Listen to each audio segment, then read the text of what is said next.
Gopijana Vallabha Girivaradhari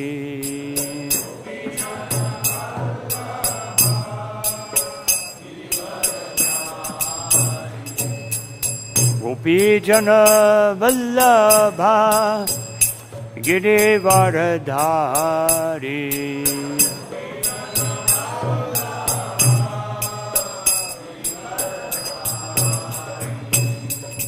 Yashodanandana Braja Janaranjana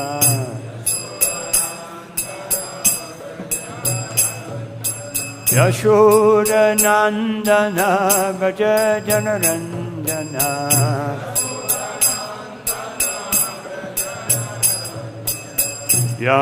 Yamunatira Vanachari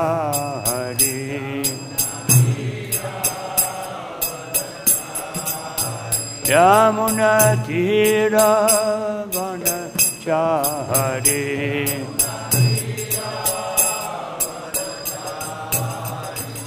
Jaya Radha Madhava Kunja Bihari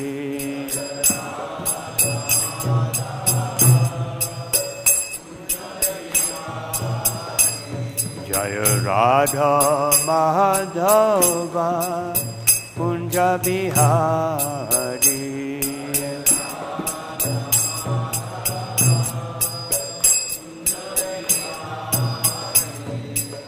Gopijana Vallabha Girivaradhari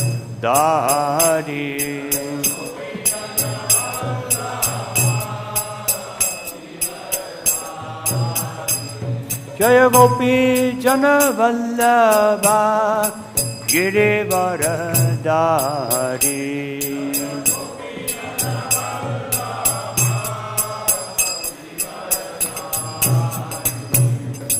Yashodanandana Braja Janaranjana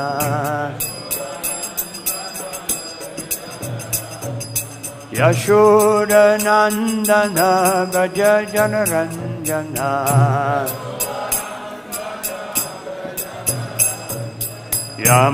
Yamunatira Vanachari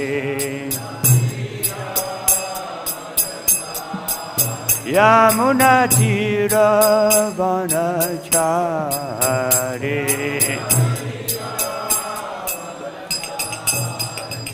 Jaya Radha Madhava Kunja Bihari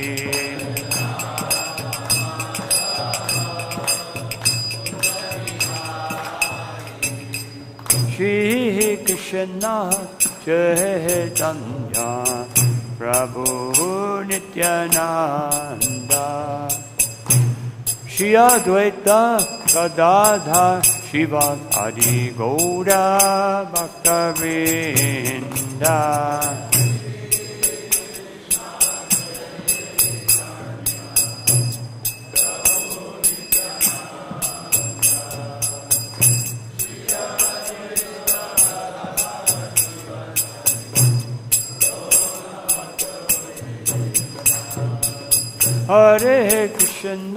Hare Krishna, Krishna Krishna, Hare Hare, Hare Rama, Rama Rama, Hare Hare.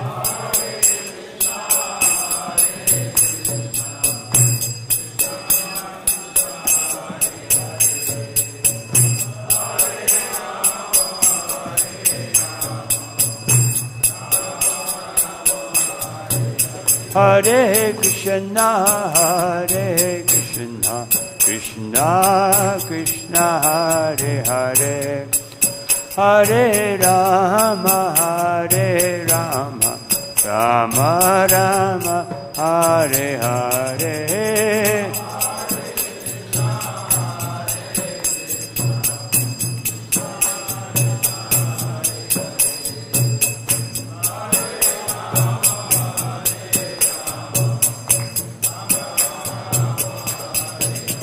Hare Krishna, Hare Krishna, Krishna Krishna, Hare Hare, Hare Rama, Hare Rama, Rama Rama, Hare Hare.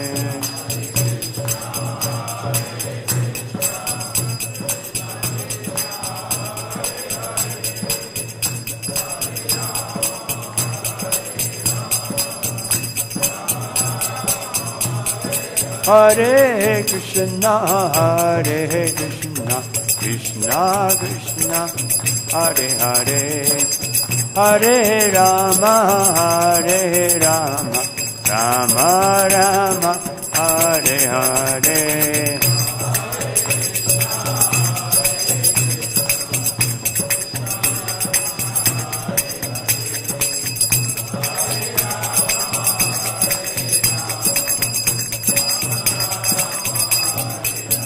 Hare Krishna, Hare Krishna, Krishna Krishna, Hare Hare, Hare Rama, Hare Rama, Rama Rama, Hare Hare.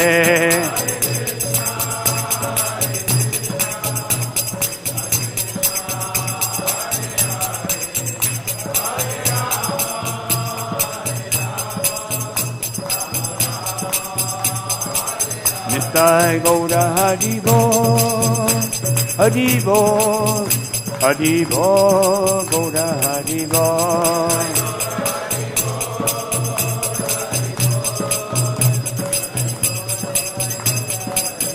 Jaya Jaya Prabhupada, Prabhupada, Prabhupada, Jaya Prabhupada.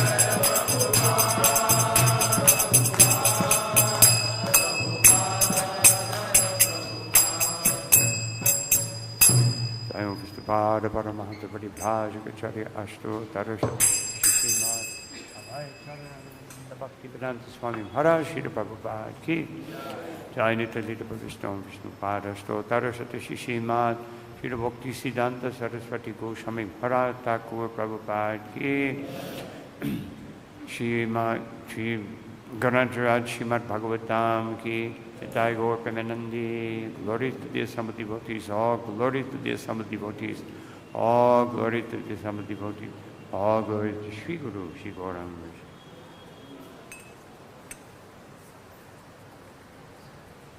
Om Namo Bhagavate Vasudevaya. Om Namo Bhagavate Vasudevaya. Om Namo Bhagavate Vasudevaya.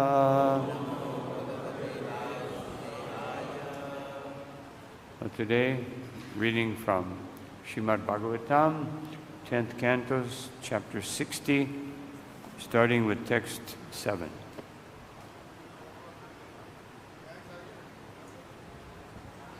Vāla-vyajanam, vāla-vyajanam ādāya. Ratna-daṇḍaṁ sakhī-karāt. Tena vījayatī devī. Upāsāṁ cakra īśvaram. Vāla-vyajanam ādāya. Ratna-daṇḍaṁ sakhī-karāt. Tena vījayatī devī. Upāsāṁ cakra īśvaram.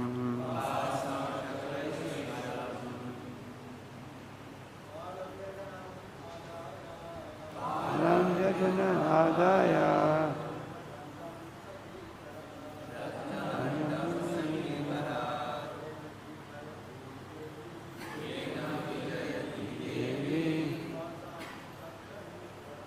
Upāsāṁ cakra īśvaram. Vāla-vyajanam ādāya. Ratna-daṇḍaṁ sakhī-karāt. vījayatī devī upāsāṁ cakre īśvaram vāla-vyajanam ādāya ratna-daṇḍaṁ sakhī-karāt tena vījayatī devī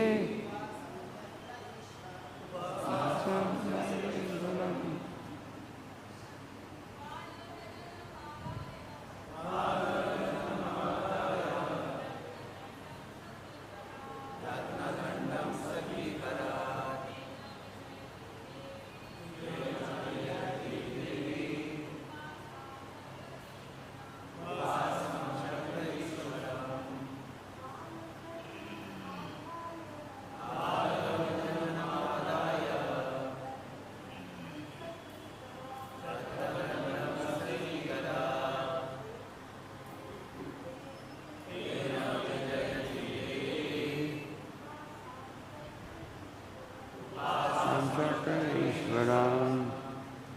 Vāla of yak's hair. Vyajanam, a fan. Ādāya, taking. Ratna, jeweled. daṇḍam, the handle of which. Sakhī, of her maidservant. Karāt, from the hand. Tena, with it. Vījayatī, fanning. Devī, the goddess. Upāsāṁ cakre, she worshipped. īśvaram, her master. Translation: from her maidservant's hand, Goddess Rukmini took a yak-hair fan with a jeweled handle, and then she began to worship her master by fanning him. So I'll read text number 8. Sopācyutaṁ kvaṇayatī maṇi-nūpurābhyāṁ reje ṅgulīya-valaya-vyajanāgra-hastā vastranta-gudha gucakum-kamarshonahara vāsānitam vāditaya cha paradya kancha. Translation, purport. Her hand, adorned with rings, bangles, and a chamara fan, Queen Rukmini looked resplendent, standing near Lord Krishna. Her jeweled ankle bells tinkled, and her necklace glittered, reddened by the kumkuma from her breasts, which were covered by the end of her sari. On her hips, she wore a priceless belt. Purport. Srila Vishwanath Chakravarti points out that as Queen Rukmini fanned her Lord with broad strokes, the jewels and gold on her beautiful limbs resounded with her effort. So we'll read one more verse. Tan rupinim shriyam ananyagatim niriksha chalilaya dvitatanor anurupa rupa pritas mayan nalaka kuntala nishkakanta vakola satsmita sudam harer abhabhase. Translation and purports. As he contemplated her, the goddess of fortune herself, who desires only him, Lord Krishna smiled. The Lord assumes various forms to enact his pastimes, and he was pleased that the form the goddess of fortune had assumed was just suitable for her to serve as his consort. Her charming face was adorned with curling hair, earrings, a locket on her neck, and the nectar of her bright, happy smile. The Lord then spoke to her as follows. Purport. Srila Sridhar Swami has quoted an interesting verse spoken by Sri Parashara in the Vishnu Purana. Devatve devatdeheyam manushyatve cha manushi Vishnur dehanurupamba vājayatī shat manastanum. When the Lord appears as a demigod, she, the goddess of fortune, takes the form of a demigoddess. And when he appears as a human being, she takes a human-like form. Thus, the body she assumes matches the one that the Lord takes.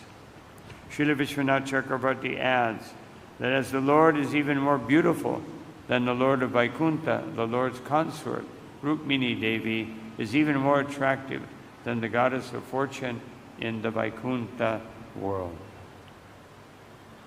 Om Ajnana-timirandhasya Karanjana Shalakaya Chakshunum Militam Yena Tasmai Sri Gurave Namaha Vichaitanya Manobhishtam Tapitam Yena Bhutale Swayam Rupakata Mahyam Dadati Sva Padantikam Namo Vishnu Padaya Krishna Preshtaya Bhutale Srimate Bhakti Vedanta Swaminiti Namine Namaste Saraswati Deve Gauravani Pacharine Nirvishesha Shunyavadi Pastyate Reshatarine Jaya Shri Krishna Chaitanya Prabhu Nityananda Shri Advaita Gadadha Shri Vasari Gaura Bhakta Vrinda Hare Krishna Krishna Krishna Hare Hare Hare Rama Rama Rama Hare Hare.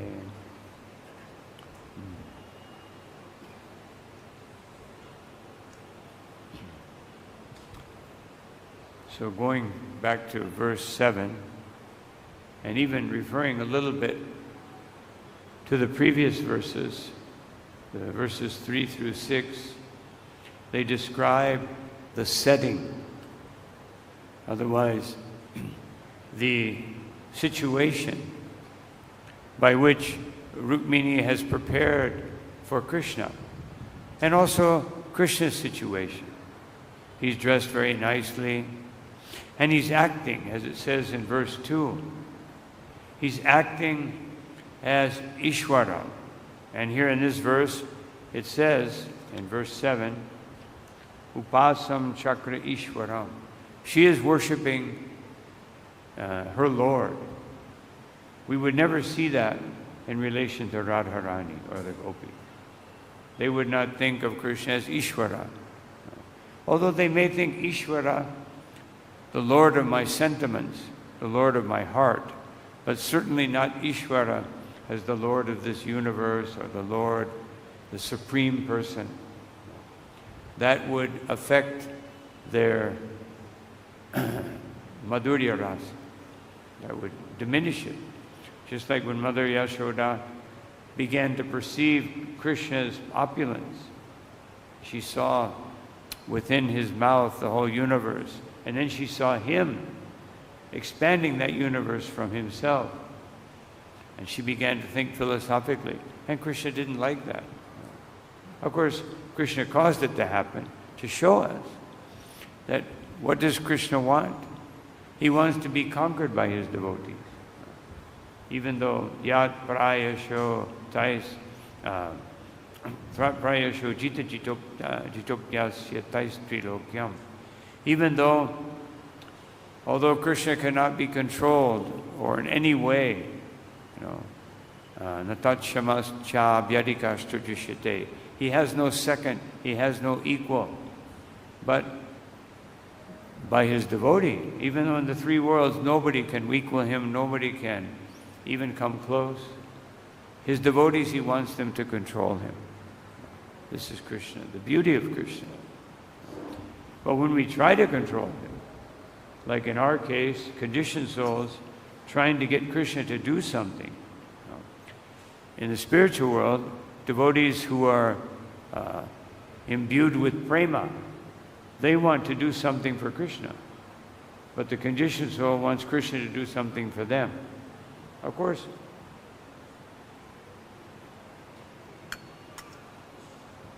as Lord Kapila says, there is one thing that the devotees request. They want Krishna to do one thing. Please give me pure devotional service. Not so I can feel ecstasy. That's not their motive. If we want pure devotional service to feel ecstasy, we won't get it. Because that's not the purpose. The purpose of prema bhakti is to have the greatest qualification to give Krishna the best quality of service. That's why a devotee wants prema. Because not so I can feel blissful, not so I can stop suffering in this world. These are material motivations. But we want Krishna to be pleased in the best way possible.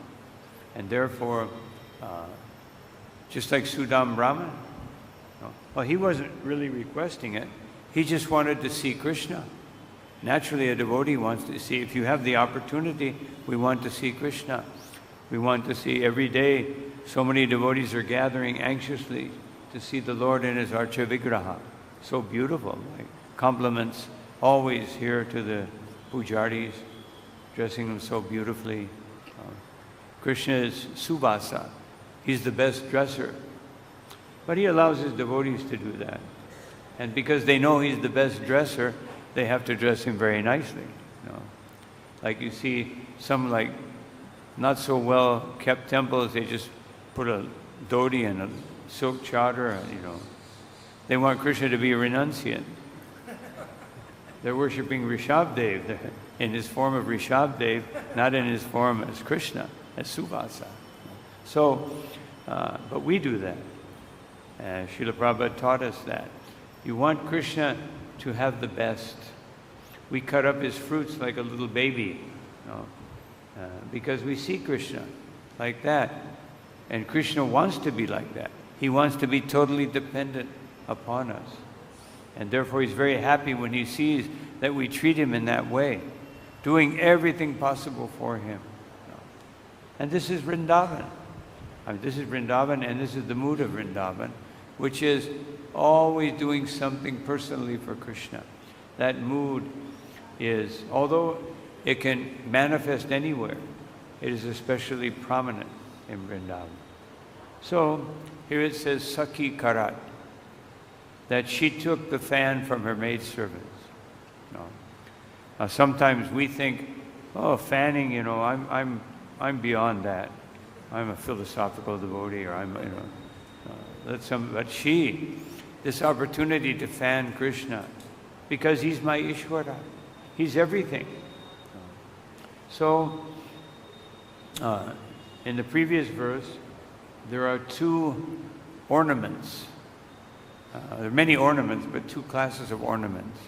Alambana and Uddipana. Uddipana means something that awakens or stimulates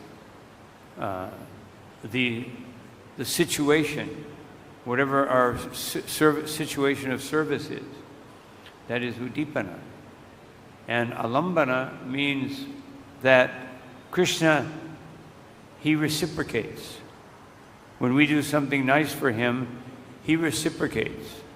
Just like in the last verse that we read, it says Krishna begins to smile and speak very beautifully. We'll get to that. So he's reciprocating. But he's going to also give a special reciprocation. But all of his reciprocations, even though sometimes they may feel like Rukmini will feel, she will feel that Krishna is treating her unjustly, but she didn't actually feel it was unjust. She was feeling, I'm supposed to be the best of queens, but Krishna's not appreciating my service. I'm not serving him properly. She became, she's so desirous of pleasing Krishna. And when Krishna began to joke with her, that begins in the verse after the ones we discussed, then she was feeling, I'm not serving properly. So she's actually demonstrating to us how we should feel. we should always feel, I need to do more for Krishna. I want to do more for Krishna. So here in this verse, these ornaments are there. I just wanted to read something from Srila Prabhupada quoting from Bhakti Rasamrita Sindhu about these two ornaments.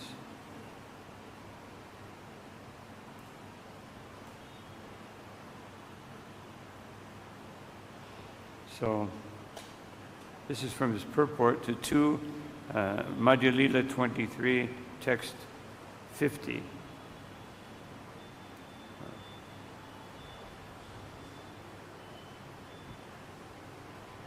In the Bhakti Rasamrita Sindhu 2.1.14, Vibhava is described as, I won't read the Sanskrit, the cause bringing about the tasting of love for Krishna is called Vibhava.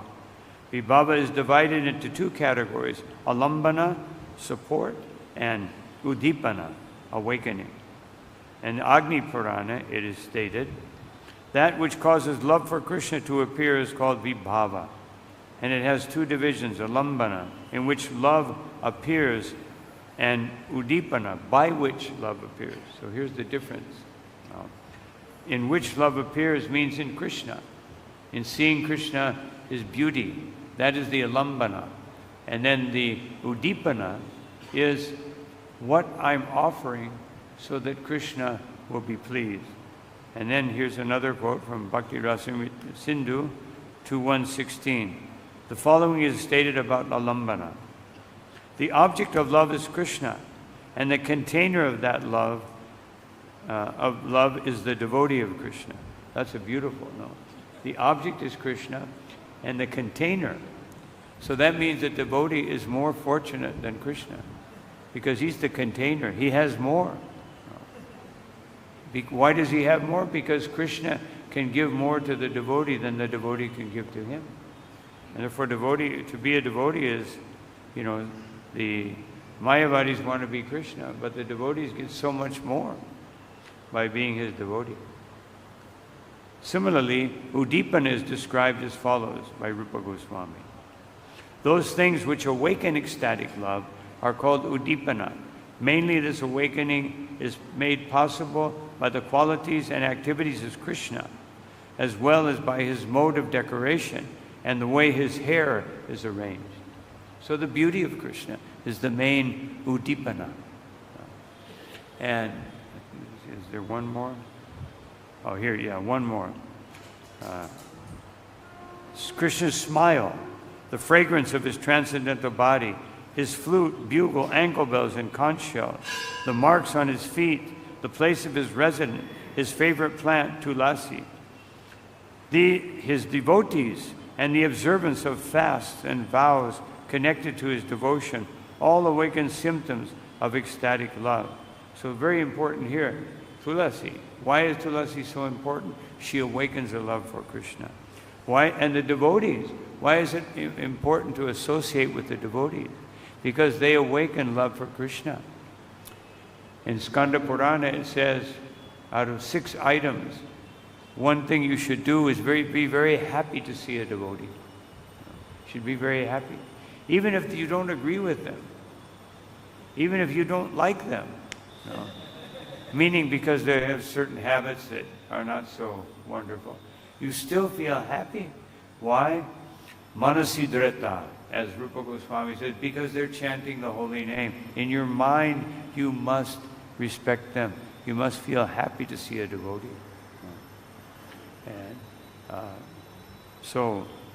And the observance of fasts, sometimes fasts are not very popular because,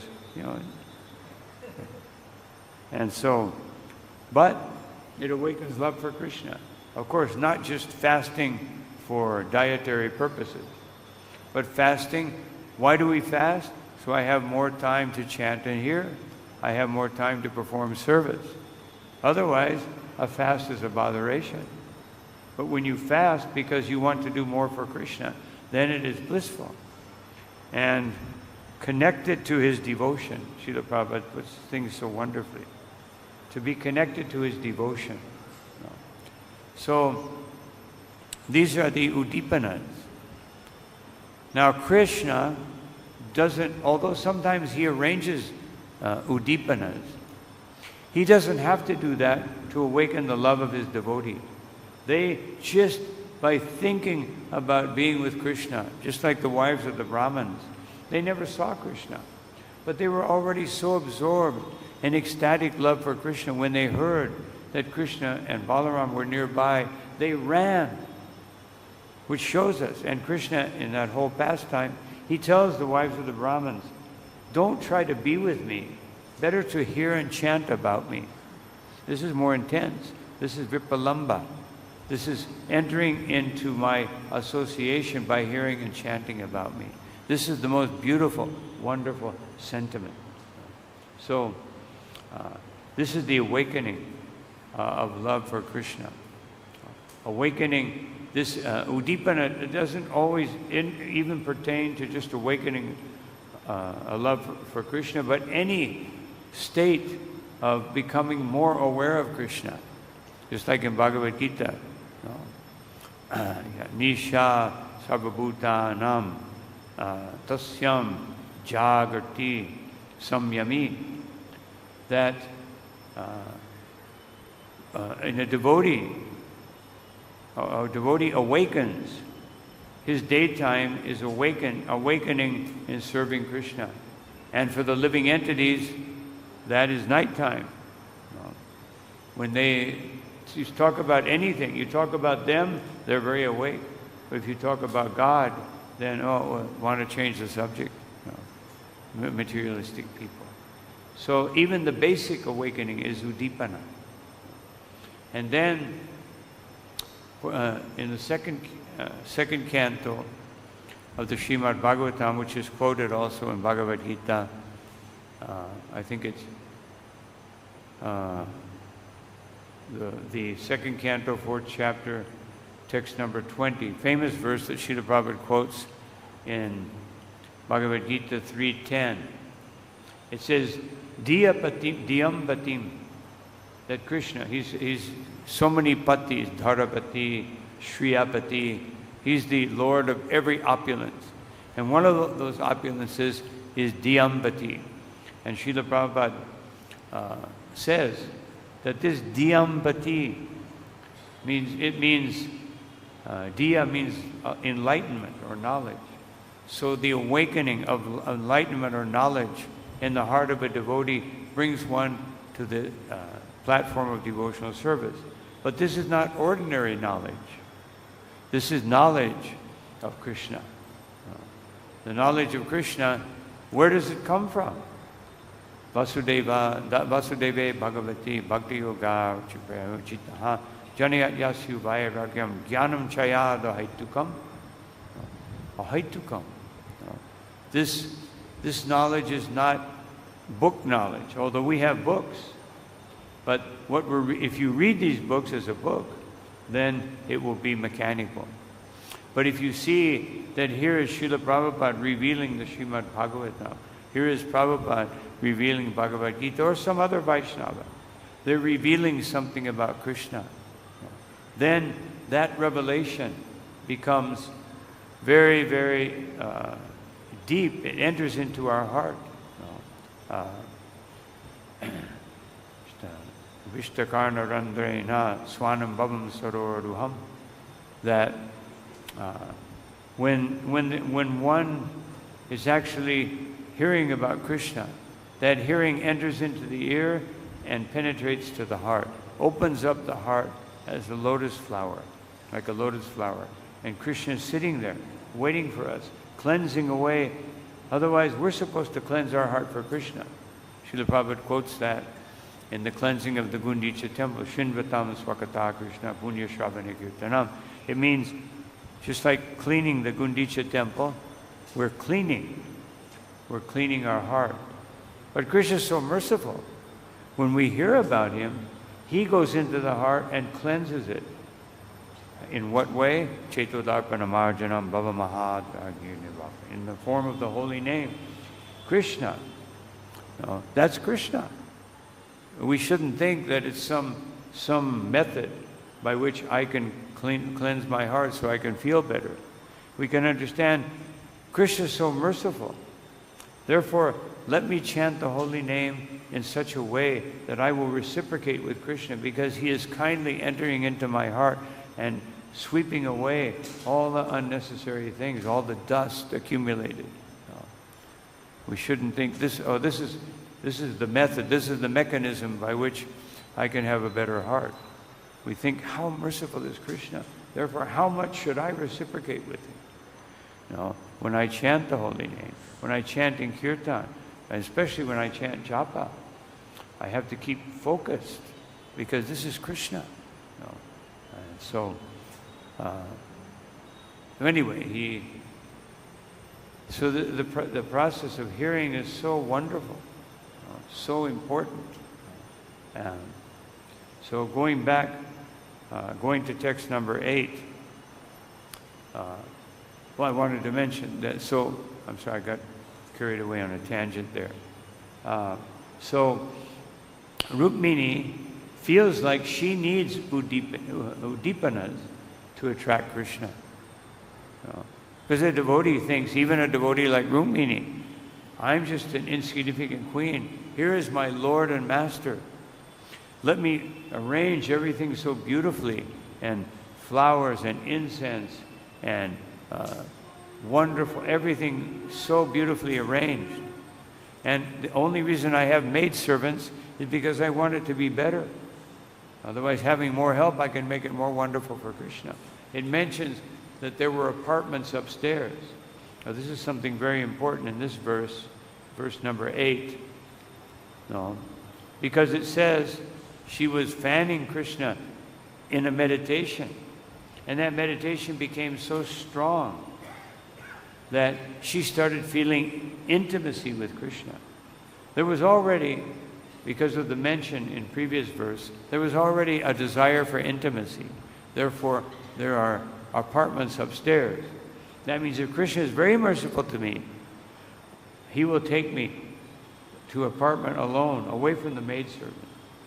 So to make sure that happens, I will make everything so wonderful. And because Krishna is so beautiful, I will do my best to appear. This is the subject of the next verse. I will do my best to appear in such a way that Krishna will be attracted. But because she was so absorbed in this fanning of Krishna, then she started to feeling intimacy. And her cloth started to fall. So she immediately took that cloth and covered her breasts. Why? Because there are maidservants. There are maidservants present. So she cannot, this is the chastity of Rukmini. I don't want to reveal my loving sentiment. So this is culture. Here in India still we have that culture, although certainly Western influence is trying to erode it, take it away.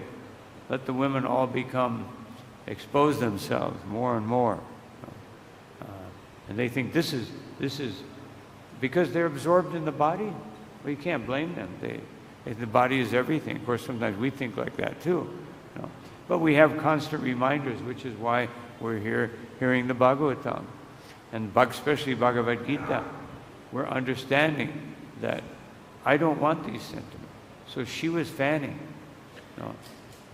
Jiva Goswami in this regard gives some examples of when Shukadeva Goswami was describing the wonderful intimacy of the cowherd boys, how they were playing with Krishna so intimately, for a moment he stopped speaking. He went into ecstasy. Just like ecstasy for someone who's explaining, even Srila Prabhupada, he had to control his ecstasy. Especially here in Vrindavan, when he was speaking of nectar devotion, on more than one occasion, he went into ecstasy for a minute or two, just describing all these wonderful things. But especially Srila Prabhupada in Caracas, Venezuela, in Atlanta, Georgia, in Los Angeles, when he was speaking about the mercy of Chaitanya Mahaprabhu and Nityananda Prabhu They're unlimited compassion. Because ādāya is one step beyond madhurya. Ādāya means that compassion is a result of tasting the beauty of Krishna.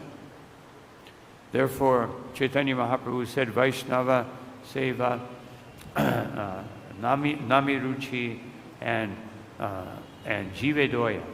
These things progressively. If we serve the Vaishnavas, and if we have that mood of service, then Nami Ruchi, we get more taste in the holy name. And by tasting the holy name, by tasting Krishna's pastimes, then we feel Jivedoya, ādāya. When the madhurya overflows, it becomes ādāya. So if we want to feel real compassion, we have to hear about Krishna. Because what is Sankirtan? It means tasting the beauty of Krishna to the point where I can't resist but to give it to others. I cannot resist.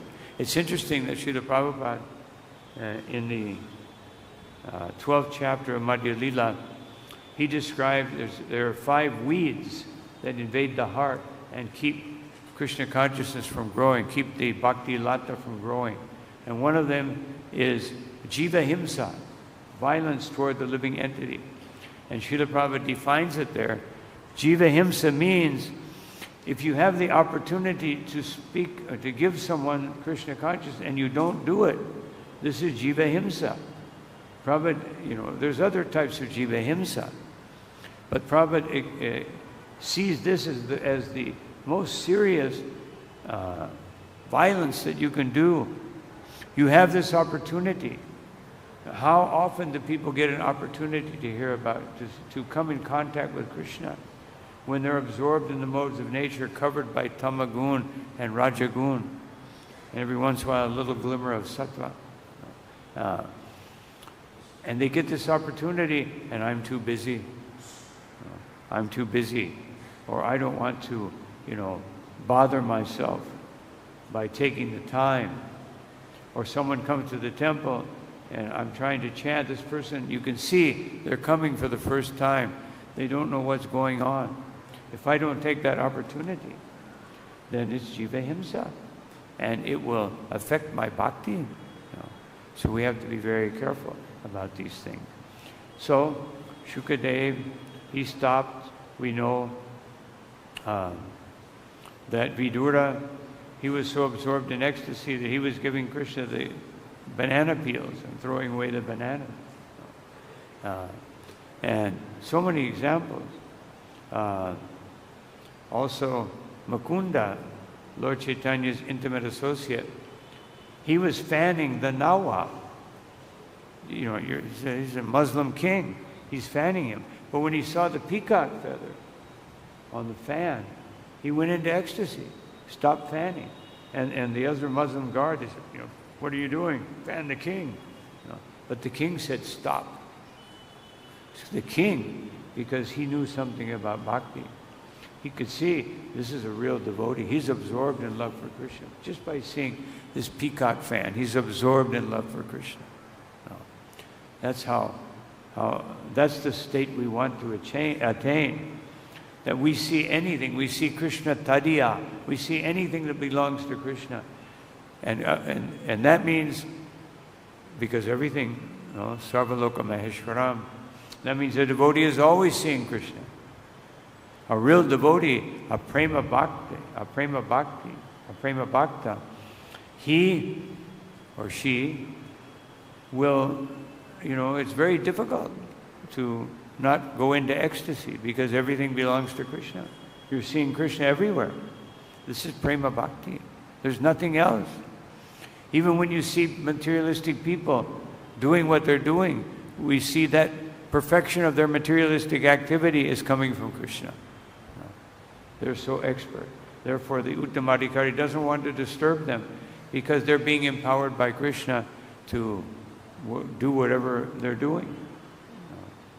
As Srila Prabhupada said, Maya's 2 pure devotees are the scientist and the philosopher. Pure devotees of Maya, just giving Maya in its her purest form, most powerful form. So this is Rukmini and her ecstasy. And now a little bit about this last verse, very interesting verse, that she assumed a form just to correspond to Krishna's form. And Krishna does the same thing. Uddhava says, Yan martilila upayakam svayokamaya balam. Just to show the power, yoga maya bala, to show the power of yoga maya, Krishna takes this human-like form. And people become attracted to him. This is how powerful yoga maya is. Although he seems to be a human being, in that form, the gopis experience the highest ecstasy. The cowherd boys feel the greatest intimacy with Krishna. Mother Yashoda, Nanda Maharaj are constantly meditating on protecting and loving and caring for Krishna. This power, in this particular two-armed form, Yoga Maya becomes so powerful that darshayata grihitam, that one cannot resist his darshan. One must take his darshan. Just like we see Radhashama Sundar, Krishna Balaram. You can't resist. If you can resist, then you better chant more sincerely. You shouldn't be able to resist.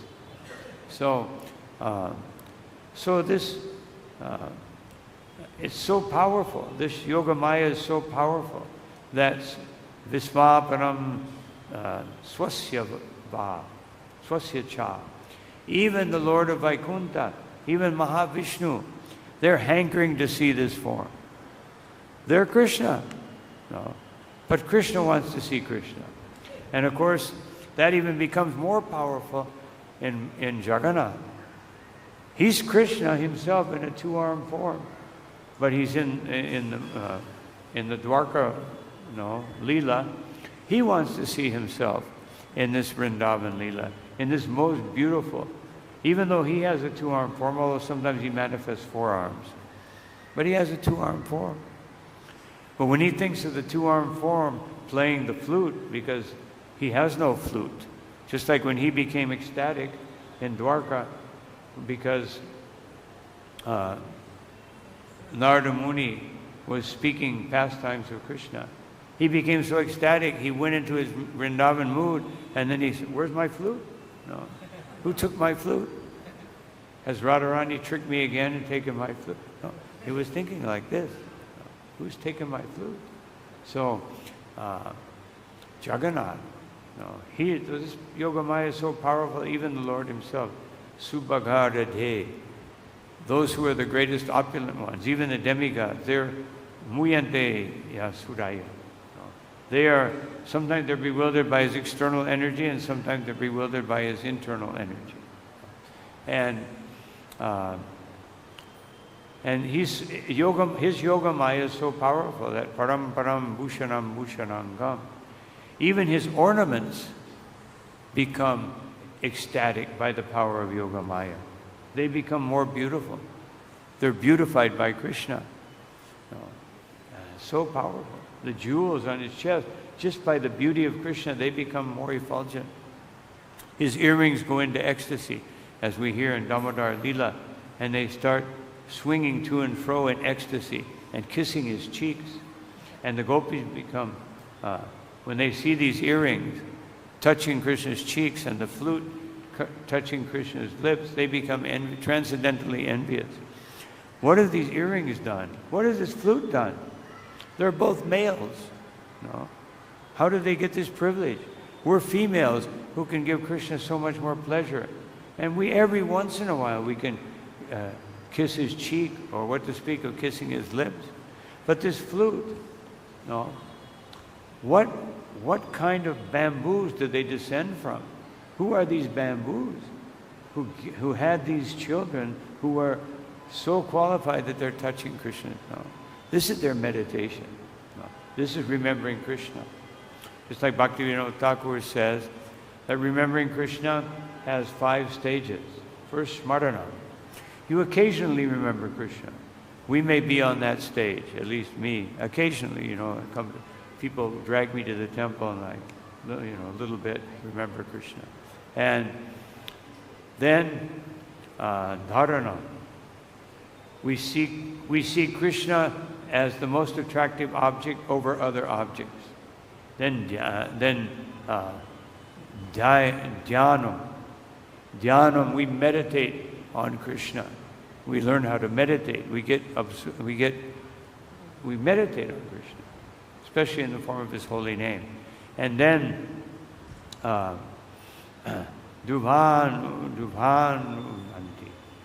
then absorption in Krishna, and then finally samadhi, that I can only see Krishna. There's nothing else. So this is the increased remembrance. So this is happening, as it says here. The quote from Parashara Muni, that Krishna accepts forms which are suitable. And Krishna accepts this human-like form, as it says in the 10th canto, at the end of the Rasa Lila,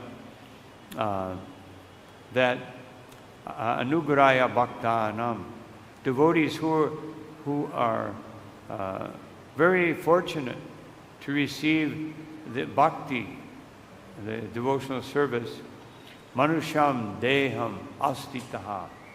Krishna accepts very special forms, bhajati tridisha diyam.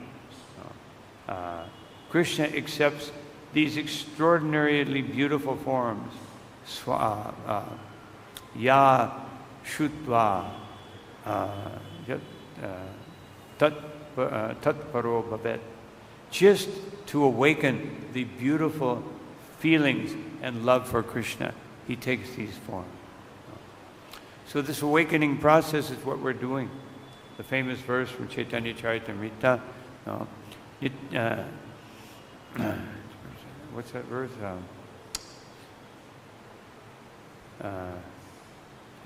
Krishna Prem Sadhu Kabinoi. That this awakening, it is an awakening. It is not something that you learn. You don't learn about Krishna. You awaken it. You can never understand Krishna by a learning process. Just like so many people study Sanskrit and they may do their thesis on, Jiva Goswami or somebody else. But if they're not devotees, it's all just, it's the Gaudiya Vaishnava philosophy. And they learn things that we intricacies, but it doesn't awaken love for Krishna in their hearts. Because they're not hearing it from a devotee. They're hearing it from their own intellect. And therefore, but when you hear from a devotee, then it becomes very powerful. This awakening of love for Krishna is so important. It's not learned, but by Shravanam and Kirtanam, Shuddhanadi Chitte, Karye Udoi, that when we awaken within the heart, just like it's always interesting, the word in English, discover. Scientists take it as if they have found something, but actually if you analyze the word, it means they've uncovered something. It was there before, but now they've realized it. But they don't realize they've realized it by Krishna's mercy. Krishna's mercy, because of their academics, they're allowed to have some, understanding of something. But it's actually discovered. It's already there. Krishna has made it in such a wonderful way. And they're thinking, I'm very special because I have discovered it. But what did you do? Well, you are an instrument of Krishna, so I guess in that way you're empowered by... But if you use it for Maya, then again, pure devotee of Maya. So, this awakening, the awakening comes when we give up the duality of material existence. Avidyamano yavabhati hidvaya. The ignorance which manifests in the duality of this material world, dhatur-diya, swapna manoratha yata. It manifests in two types of dreams, nighttime dreams and daytime dreams. Nighttime dreams, we accept their dreams. But there's a daytime dream, which means what I'm doing in this material world. If it's not serving Krishna, it's just a dream. It's just dreaming that I'm powerful, I'm this, I'm intelligent, I'm capable, I'm strong, I'm beautiful. But it's a dream because all that will go away, sooner than we want. We try to enjoy it, and nobody realizes that where they're trying to enjoy all these things in duality, most of the time they're spending time trying to create the situation of enjoyment. And then it comes for a few minutes and it's gone. And then you lament. So it's like a lot of suffering to create a little bit of enjoyment. So, tat karma, this is all happening by karma. Sankalpa vikalpakam mano. It is all acceptance and rejection from the mind. Therefore, buddho nirudhyat abhayam tato syat. Therefore, the Bhagavatam says, therefore one has to awaken one's intelligence by getting this transcendental knowledge and become fearless and go beyond the modes of material nature. And when you do that, then Shrinvan Sabhadrani Ratanga Panir. Then we remember the most auspicious pastimes of Shukadeva Goswami. Krishna says, the sages say, Ratanga Panir. They use this name of Krishna, he who is holding the wheel. Otherwise, he who is willing to do anything for his devotee. This mercy is coming because Krishna has that desire to do anything for his devotee. Then janmani karmani chayani loke. Then Krishna's activities, Krishna's birth and activities become manifest. And gitani namani cha artakani. And when one the remembrance of these pastimes and the ability to sing them and to remember them and to recite them become manifest within the heart. And when that happens, gayan bila cho vicharet asangaha. Then one gives up all of one's material ignorance and becomes absorbed in Krishna. And then to sustain that, it recommends Evam vrata swapriya namakirtya. You must make the holy name the dearest thing in your life, the most wonderful thing, the most ecstatic thing in one's life. And when we do that, Jatanurango Druta Chitta Uchchai, the heart will melt and one will become absorbed in madness for Krishna, not caring for the opinion of anyone else. And that particular verse of the Bhagavatam was recommended by Ishwarapuri to Chaitanya Mahaprabhu to the essence of the Bhagavatam. You just make the holy name, the glorification of Krishna, the most dear thing in your heart, and then everything will become manifest. So these are some thoughts on these verses. Any comments or questions? Yes. Let me put in my artificial ears so I can hear you properly.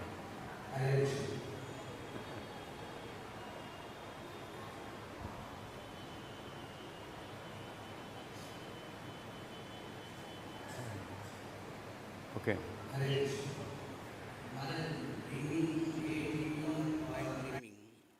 About the Lord is very good or not good? It's very what? Dreaming, daydreaming or night dreaming. Thinking about the Lord. Yeah. Well, accepting the Lord's mercy is, we have to do it. Actually, I always, when I speak about Sarvadhammaram Parijajam, Krishna is telling us, you must depend on me, which means it's not palatable for a devotee. That Krishna is saying, depend on you means that you have to do something for me. No. But because you're saying it, then I must do it. No. But when you want Krishna to do something for you, then that's not so good. But when Krishna forces you to accept his mercy, then we have to take it. Just like Arjuna, Srila Prabhupada explained very nicely. When Krishna told him to take the chariot between the two armies, he didn't want to, because I'm telling Krishna to do this for me. But because Krishna wants to do that, I have to fulfill his desire. And so I force myself, Krishna, take the chariot between the two armies. So this is like a transcendental competition between Krishna and his devotee. That each one is trying to serve the other, but neither one wants to oblige. Krishna becomes very happy when the devotee serves him because he gets the opportunity to compete with them and give them more. So he becomes very happy. It's not that he's needing the service or he wants to, all right, you're my subordinate, that makes me feel good. No. He doesn't want us to be his subordinate. He wants us to feel ecstasy in relation to him.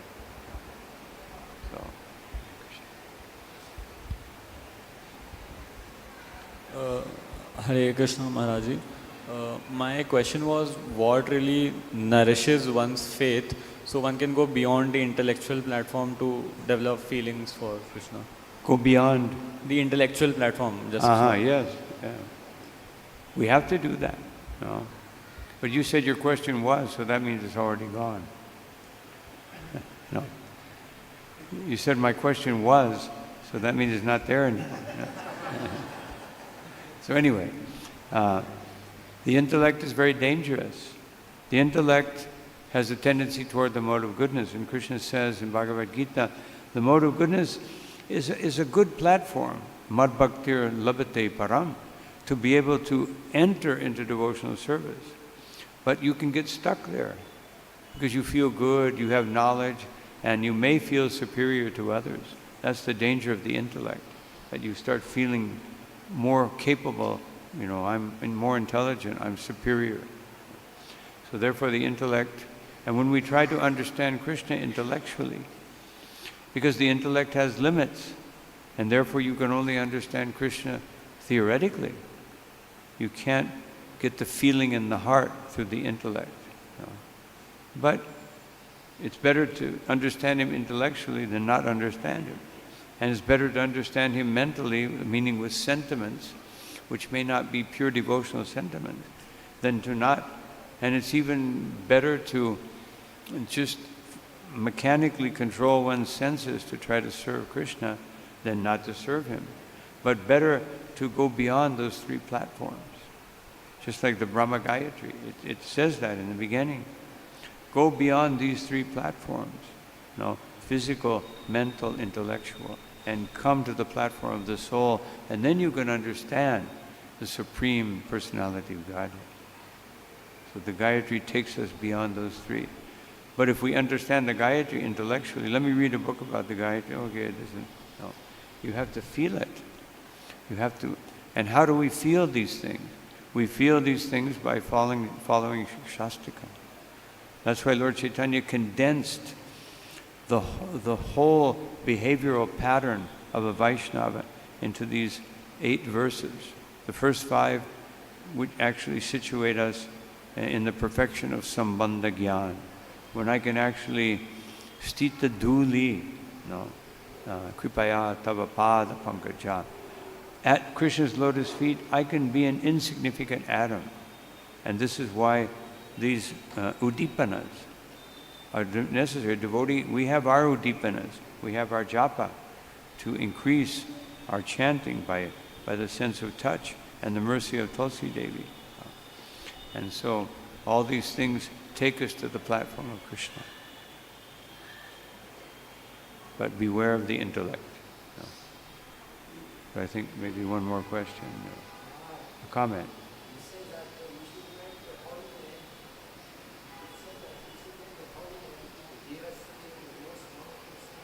Bhagavatam says it.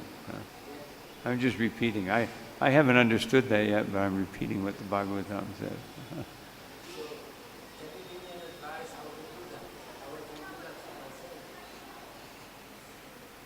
How to do that? Follow Srila Prabhupada, read his books, do devotional service. Everything we're doing, everything that Srila Prabhupada prescribed is to make the holy name very dear to us. And of course, we hear beautiful things from Rupa Goswami, from Bhaktivinoda Thakur. This enhances us. But if we don't have the foundation there, which Srila Prabhupada gave us, then you start reading all these things and you just understand it intellectually. We have to develop that feeling by surrender. Surrender. And to surrender to the holy name, just like you're doing, I can see, going out and giving the holy name to others. That's how it becomes dear to us. Because the holy name thinks, here's my devotee who's going out every day and chanting the holy name, or distributing books, or distributing prasadam every day, undergoing hardship for the benefit of others. That is the quickest way that the taste for the holy name can arise. When you become the carrier, become nam duti, nam duti. I'm the carrying the holy name to others. Then that is just like our 24-hour kirtan. Everybody who comes through, they're carrying the holy. They're sitting there in the heat or in the dead of night. When everybody else is sleeping very nicely, chanting the holy name. So whenever we make this effort to give the holy name or to speak about the holy name, then we get that opportunity that he becomes dearer and dearer to our heart. So thank you all very much for your kind attention. Hare Krishna, Ananta Koti Vaishnava Vrinde ki, Srila Prabhupada ki, Nitai Gaur Premanande.